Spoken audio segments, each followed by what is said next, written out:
Anak-anak, mari kita berdoa sebelum kita mendengarkan firman Tuhan. Kita bersatu dalam doa.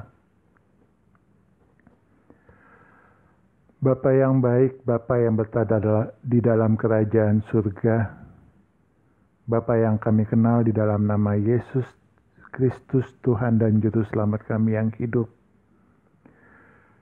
Kami bersyukur Bapa karena pada hari ini Bapa masih memberikan kami kehidupan dan juga Bapa masih memberikan kami kesempatan untuk bersama-sama beribadah, memuji dan memuliakan nama-Mu. Walaupun ibadah kami ini melalui live streaming yang dikarenakan masa pandemi yang terjadi di dunia ini Bapa, kami bersyukur karena Engkau mengizinkan kami untuk dapat mendengarkan firman-Mu. Tolong Bapa, agar segala macam virus di muka bumi ini bisa Kau enyahkan, sehingga kami, anak-anak-Mu, dapat kembali berkumpul di rumah-Mu yang kudus Bapa, di gereja-Mu, untuk kami bisa bersama-sama memuji dan memuliakan nama-Mu. Bapa, sebentar lagi kami akan mendengarkan firman-Mu. Kiranya Engkau membukakan hati dan telinga kami, agar kami dapat memahami firman yang akan Engkau berikan kepada kami, sehingga mata kami dapat melihat kemuliaan-Mu Bapa melalui firman yang kami dengar. Tolong berikan Roh Kudus-Mu penuh kepada setiap kami yang mendengarkan firman-Mu, agar kami dijauhkan oleh roh-roh yang mengganggu kami Bapa, untuk kami bisa fokus mendengarkan firman-Mu. Terima kasih Bapa untuk waktu dan kesempatan yang Kau berikan kepada kami pada hari ini. Dalam nama Tuhan Yesus Kristus, kami telah berdoa dan mengucap syukur. Amin. Mari kita buka Alkitab kita baca Matius 2 ayat 1 sampai 12. Kita baca bersama-sama ya. Matius 2 ayat 1 sampai 12. Sesudah Yesus dilahirkan di Betlehem di tanah Yudea pada zaman Raja Herodes, datanglah orang-orang Majus dari timur ke Yerusalem dan bertanya-tanya, "Di manakah dia, raja orang Yahudi yang baru dilahirkan itu? Kami telah melihat bintangnya di timur, dan kami datang untuk menyembah dia." Ketika Raja Herodes mendengar hal itu, terkejutlah ia, beserta seluruh Yerusalem. Maka dikumpulkannya semua imam kepala dan ahli Taurat bangsa Yahudi. Lalu dimintanya keterangan dari mereka, di mana Mesias akan dilahirkan. Mereka berkata kepadanya, di Betlehem di tanah Yudea, karena demikianlah ada tertulis di dalam kitab Nabi. Dan engkau Betlehem, tanah Yehuda, engkau sekali-sekali bukanlah yang terkecil di antara mereka yang memerintah Yehuda, karena daripada mula akan bangkit seorang pemimpin yang akan menggembalakan umatku Israel. Lalu dengan diam-diam Herodes memanggil orang-orang Majus itu dan dengan teliti bertanya kepada mereka, bila mana bintang itu nampak.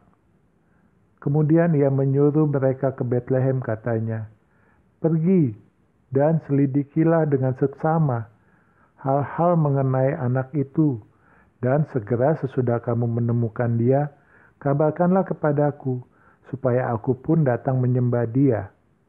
Setelah mendengar kata-kata raja itu, berangkatlah mereka, dan lihatlah, bintang yang mereka lihat di timur itu mendahului mereka, hingga tiba dan berhenti di atas tempat di mana anak itu berada. Ketika mereka melihat bintang itu, sangat bersukacitalah mereka.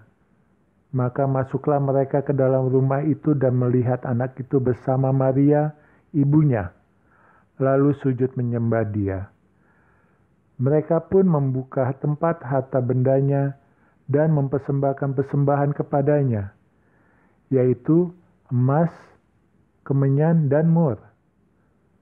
Dan karena diperingatkan dalam mimpi, supaya jangan kembali kepada Herodes, maka pulanglah mereka ke negerinya melalui jalan yang lain.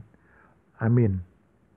Jadi anak-anak, beberapa hari lagi kita umat Kristiani akan merayakan hari Natal, di mana hari Natal ini kita sedang merayakan hari Tuhan Yesus Kristus lahir di dunia ini. Tetapi kebanyakan orang yang ada di dunia ini, mereka biasanya lebih mengingat Santa Claus dibanding bayi Yesus. Natal atau Christmas itu berarti pesta Kristus. Jadi, yang menjadi tuan dari perayaan Natal adalah Yesus Kristus.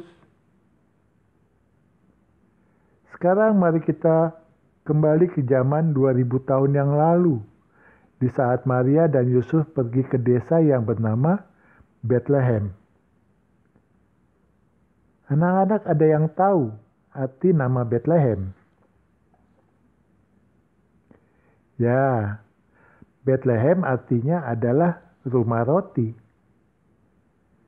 Bethlehem bukanlah suatu kota yang megah, tetapi Bethlehem itu suatu desa yang kecil, dan desa ini tidak dipandang oleh orang-orang atau dianggap remeh.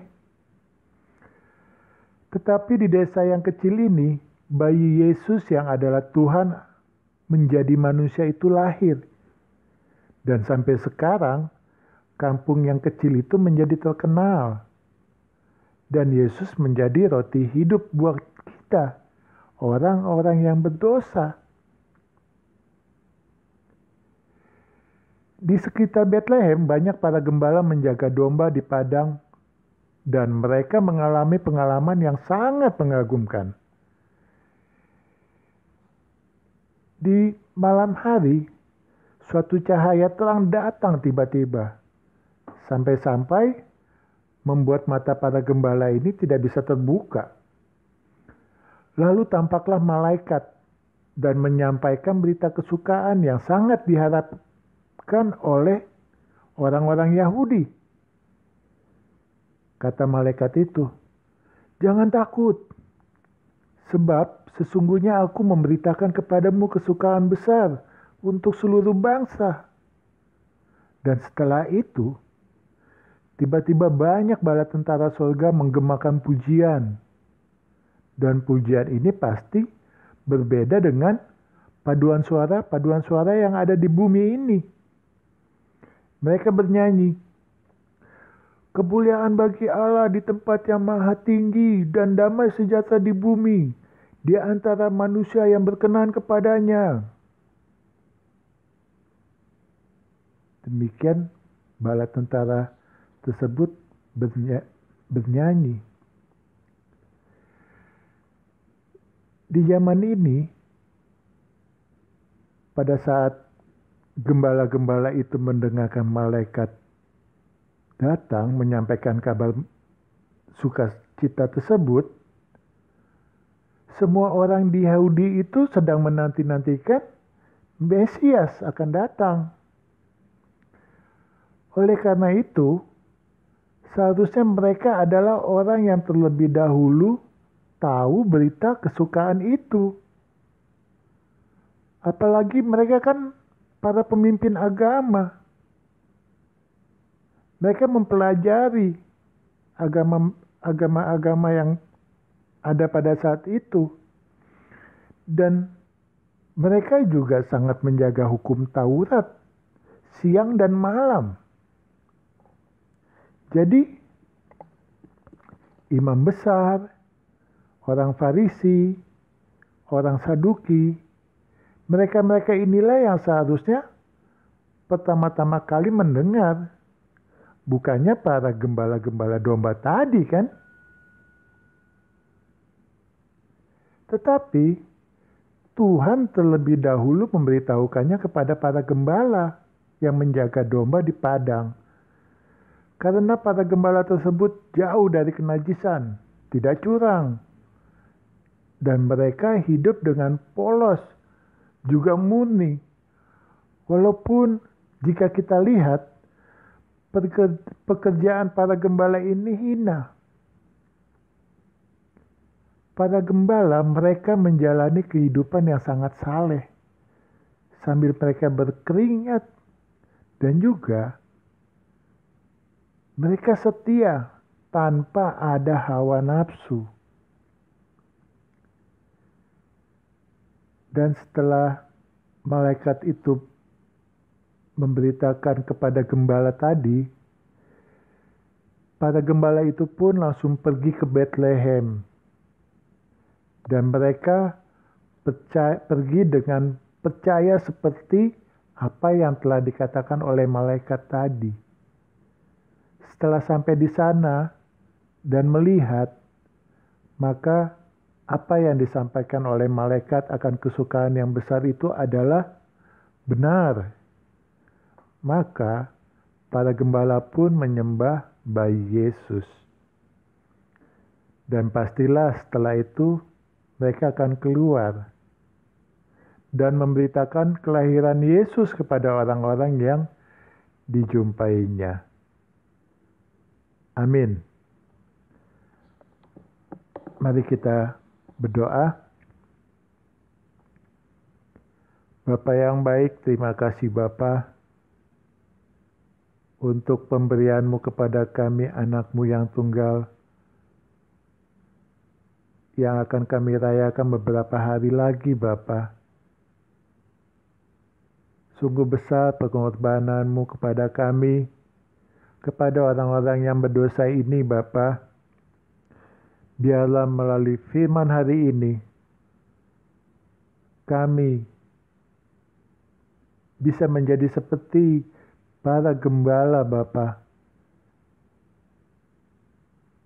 yang telah mendengarkan berita kesukaan, kabar sukacita Bapa. Biarlah di setiap kami,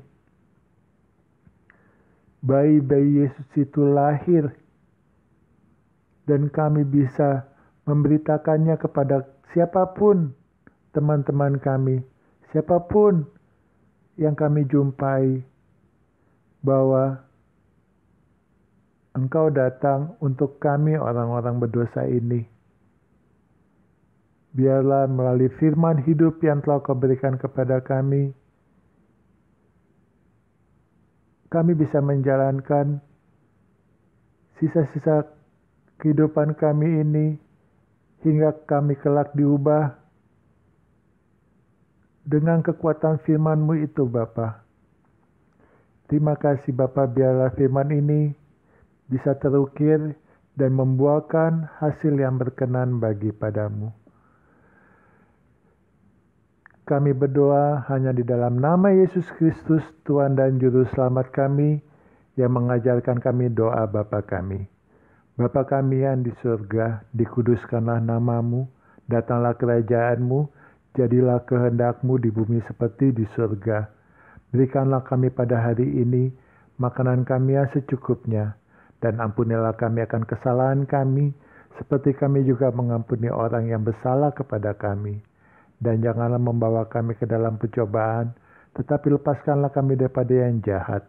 Karena Engkau yang punya kerajaan, dan kuasa, dan kemuliaan, sampai selama-lamanya. Amin.